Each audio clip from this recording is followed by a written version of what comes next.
Cafe Edelweiss को बीते 5 दशकों से मेहमानों का इंतजार है। ये 47 साल से भी ज्यादा समय से उजड़ा पड़ा है।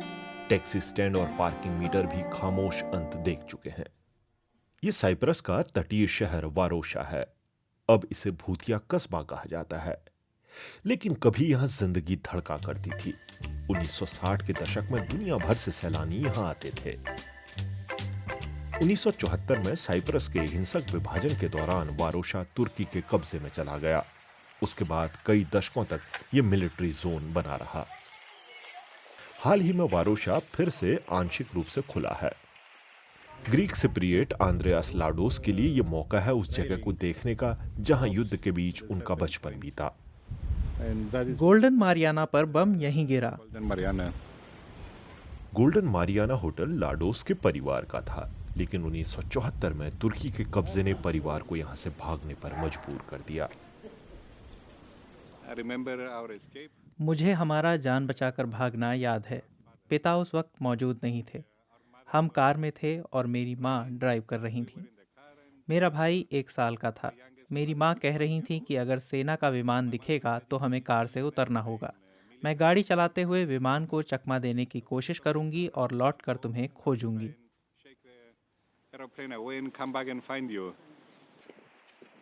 परिवार भागने में सफल रहा। इसके बाद आंद्रेयास की जिंदगी द्वीप के दक्षिणी हिस्से में बीती। आर्किटेक्ट लाडोस वारोशा को फिर बसाना चाहते हैं, उसे भविष्य का शहर बनाना चाहते हैं। कई इमारतों को ऐसे डिज़ाइन किया जा सकता है कि वे स्वच्छ ऊर्जा पैदा करें और पानी गर्म करें। छतें हरियाली से भर सकती हैं और सड़कों पर इलेक्ट्रिक कारें हो सकती हैं। Also utilized and provisions for electrical cars being supplied. लाडोस फिर से अपने कस्बे में प्राण फूंकना चाहते हैं, लेकिन ऐसा करने के लिए ग्रीस के निवासी रह चुके लाडोस को अपनी संपत्ति पर अपना हक साबित करना होगा। कई लोगों को लगता है कि वारोशा को आंशिक रूप से खोलने के पीछे तुर्क राष्ट्रपति एर्दोआन और उत्तरी साइप्रस की सरकार की भूमिका है। दोनों पक्ष एक समझौते तक पहुंचने की मंशा जता रहे हैं। घरों के मालिकों को खोजना चाहिए, फिर समाधान की कोशिशें होनी चाहिए।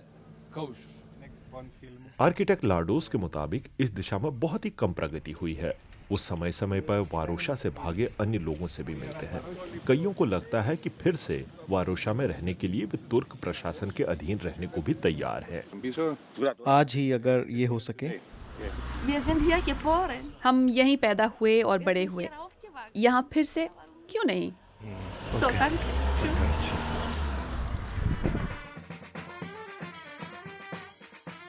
तुर्क सिप्रिएट लोगों ने वारोशा की ओपनिंग का स्वागत किया। कई तुर्कों को ग्रीक मूल के लोगों के वारोशा में लौटने से कोई समस्या नहीं है। सबके अधिकारों का सम्मान होना चाहिए। मुझे लगता है कि पुराने मालिक यहाँ आ सकते हैं और कारोबार कर सकते हैं। उन्हें बस तुर्की की उत्तरी स्वायत्तता को स्वीकार करना है। देखिए, वे लौट रहे हैं। लेकिन आंद्रेयास लाडोस को शक है कि ग्रीक मूल के साइप्रसवासी शायद ही यहाँ लौटेंगे और अपने घरों का अधिकार पा सकेंगे। हाल ही में उन्हें पता चला कि वारोशा के बाहर उनके परिवार की एक और इमारत को ढाहने का आदेश चस्पा है, और ये 1970 के दशक का एक मल्टी स्टोरी रेजिडेंशियल ब्लॉक है। इसके भीतर वो कभी नहीं गए। दुर्भाग्य से हम अक्सर अपनी संपत्तियों के बारे में अखबार में पढ़ते हैं। आज मैं भीतर जा रहा हूँ। यहाँ तुर्क किराएदारों का कोई संकेत नहीं है। इमारत फिलहाल एक मुस्लिम फाउंडेशन के पास है और बुरी हालत में है। छत का दरवाजा लॉक है। आर्किटेक्ट को लगता है कि तुर्की के लोग उनकी इमारत पर नजर गड़ाए बैठे हैं। इमारत समंदर के किनारे एक जबरदस्त लोकेशन पर है।